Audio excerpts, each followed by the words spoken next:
So let's just start off with the purpose of writing the letter to the PM Carney. Well, I think it's an issue, homelessness, encampments, and the lawlessness surrounding them are an issue that is felt right across this country.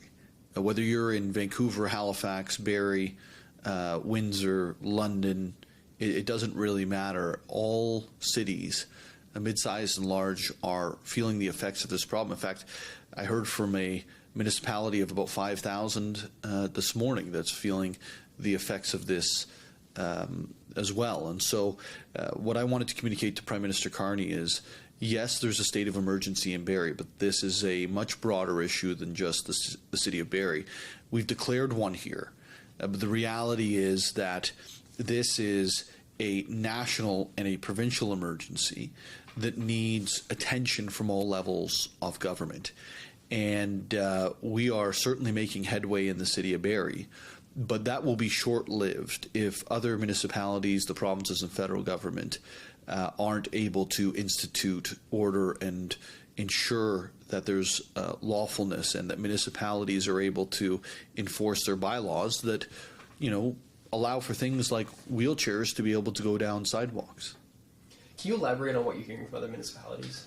Yeah, we're actually getting quite a number of municipalities reaching out, asking what we're doing, why we're doing it, how we're doing it different, and how does it help us. And so we're answering those questions over and over again, trying to be, help individuals move forward in their own communities to be able to meet the day on what they're facing. I think that that's actually in the city of Barrie's interest, in the sense that as individuals who are homeless, we know it's a very transitory population.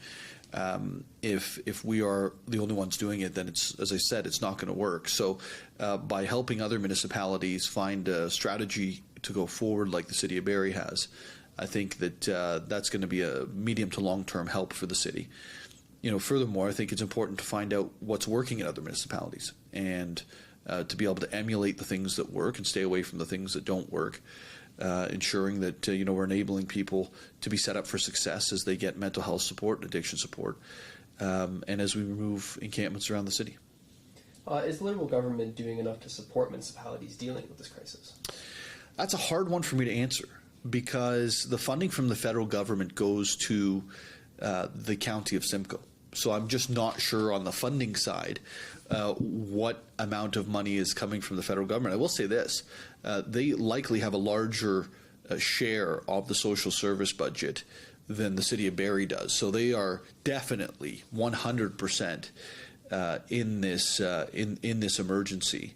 And the other piece I would say is, well, it's not just about money. Like, we need structural change. When judges are stopping encampments from being removed inside of cities, when cities can no longer build transit terminals like what's happening in Kitchener, that's an issue, right? And what I'm asking the Prime Minister to do is to ensure that they're working with the province and working with the municipalities to allow for us to restore order on our streets.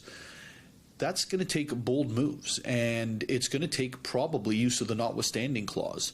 In Barrie, we're doing everything we can to abide by the rulings that have come out from the courts to date that have stopped municipalities from removing encampments. I'm hoping we're doing 100% of what is needed, but time will tell. And I think it's only a matter of time before one of these municipal injunctions or lawsuits ends up in the higher courts, at which point, we need the provinces and the feds to be active on the file. Now, you mentioned the notwithstanding clause. Can that be used in a productive and a fair way to everybody? Yeah, I think that when you're reinforcing bylaws that affect everybody equally, the response is absolutely yes. We need to make sure that our sidewalks are able to be used by individuals who are walking on them, or individuals that are disabled and have the need for wheelchairs or other devices to help them move around.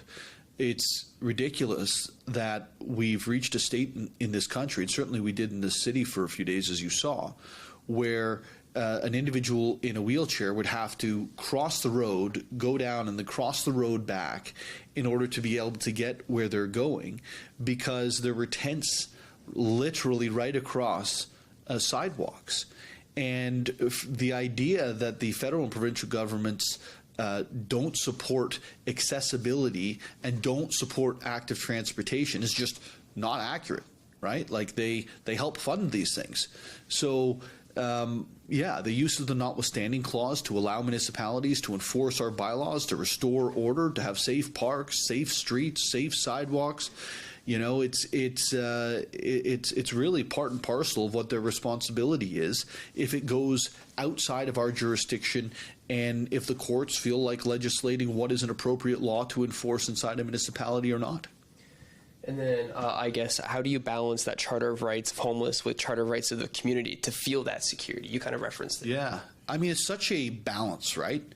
And I think that's why the approach of offering help and support, housing, food, opportunities to employment, getting through shelters into transitional housing, from transitional housing to affordable housing, from affordable housing into market housing, like these are things that need to be offered. And I think that there are the courts have been right to say you need to, this isn't about leaving people behind. It's actually helping them get forward, enable people the help and opportunity to find success in life. Don't, punt them out of your area. But if they say no, right? Like if you're an individual who is living right now on Mulcaster Street, and you have an apartment there, because we've heard from quite a number of people with apartments there, and they're unable to actually, access their home or live without like rampant drug use in front of their home or screaming, yelling, overdoses, that person's rights need to be protected, as well as the individual who is obviously experiencing these addictions and these mental health issues.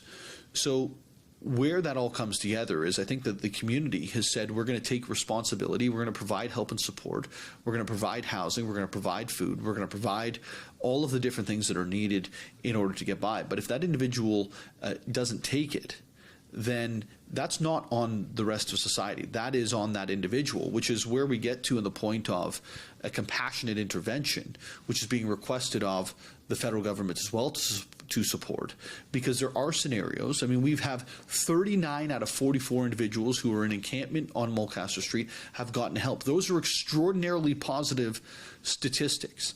9 out of 12 from Bursey Park last year have taken the help. Very positive statistics.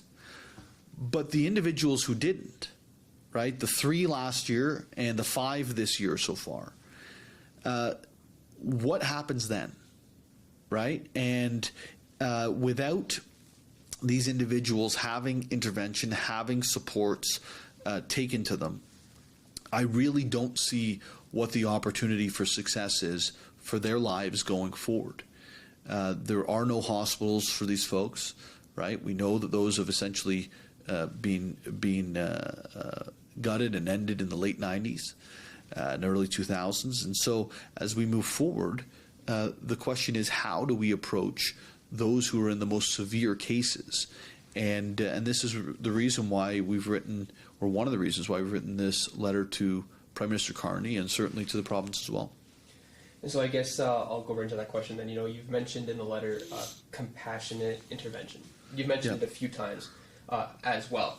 So, in your opinion, what do you want to see happen with this compassionate intervention?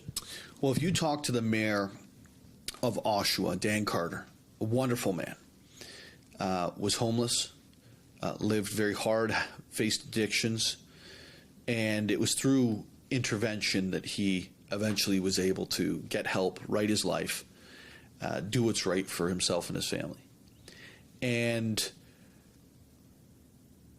the way that he explains it to me is this, is that, and I think I've put this in the letter, so I'm going to give the credit where it's due, is if somebody's facing an emergency, an overdose, and they're about to die, it's our responsibility to provide them with naloxone to prevent that death from occurring. And at that point, that's a mandatory compassionate intervention, right? There's an intervening in that moment to save that person's life. We don't ask permission. we just do it. Why does it take waiting to that point for society to step in, for our community to step in? Why does it take near-death experiences to be able to force help on individuals who are clearly in such drastic circumstances? And the idea is that that intervention should happen sooner, to stop those types of deaths from happening, to save lives, and certainly to help the lives that are saved choose a better path going forward. Local MPs have already challenged the ministers during question period earlier in the week. So have you been in contact with them, and what are you hearing from them? You know, I work very closely with both our federal and provincial members. They are offering us help, support, anything we need to deal with this massive issue on the ground that we've had and we continue to have.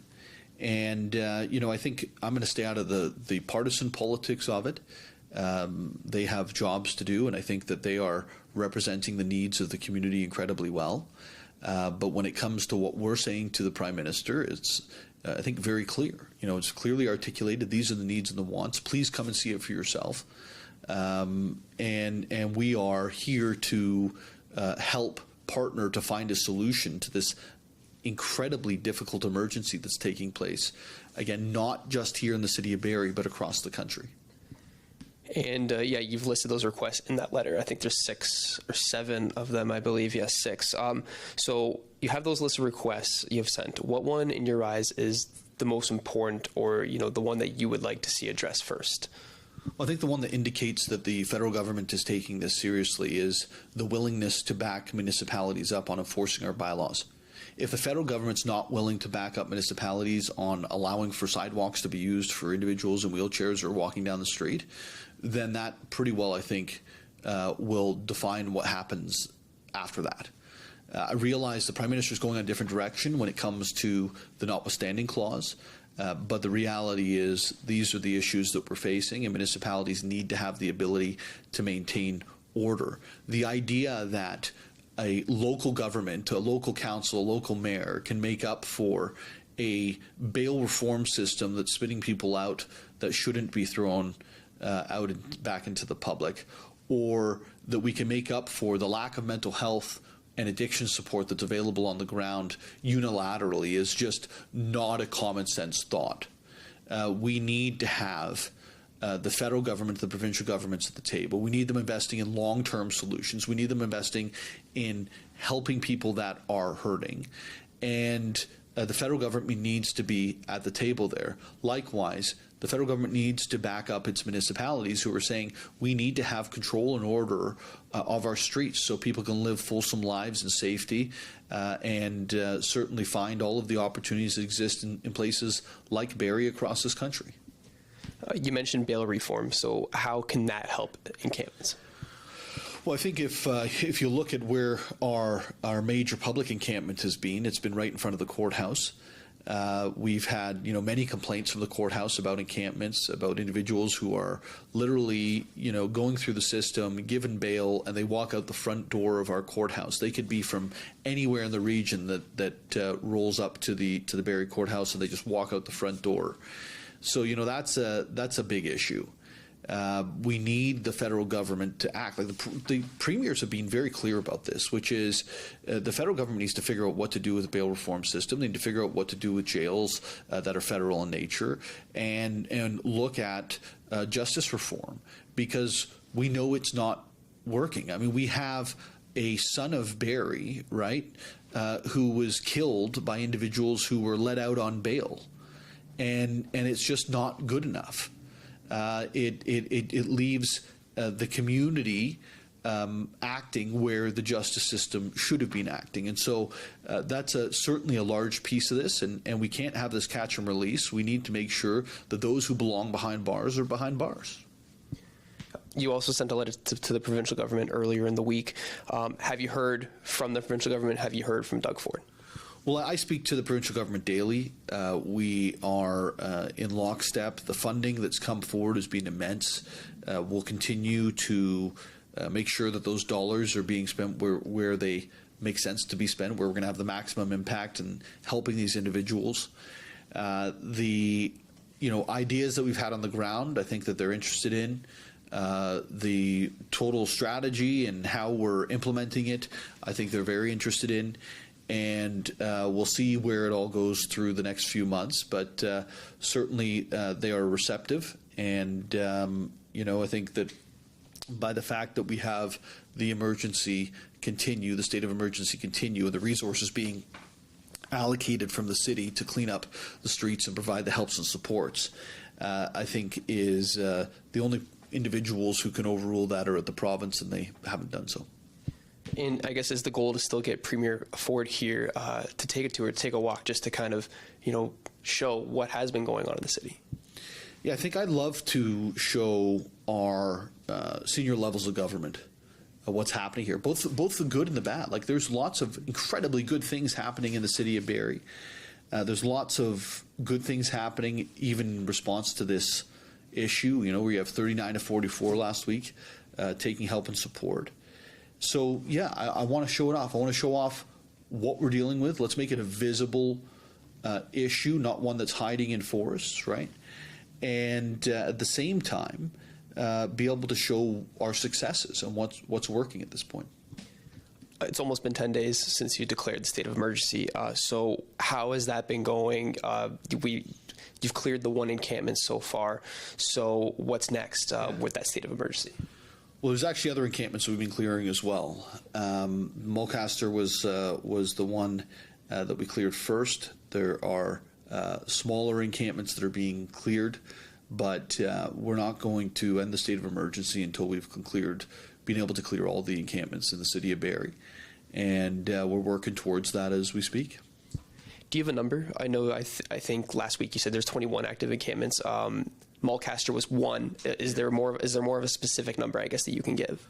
Well, I think the difficulty is it changes by the day. So, if you go and we're able to help 5 out of 6 people at a smaller encampment, and the one moves to somewhere else, you're not necessarily removing an encampment, but you're removing most of an encampment. So we'll continue to provide updates on that. I'm not sure just off the top of my head this morning where we're at, but we will provide weekly updates on where we're at. And I guess one of my final questions for you is water sampling. The water samples came back from Diamonds Creek. Has the city started the additional water testing yet through other waterways, through Kempenfell Bay?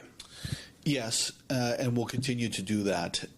We need to be careful that we're not choosing days where there's been an immense amount of rainfall.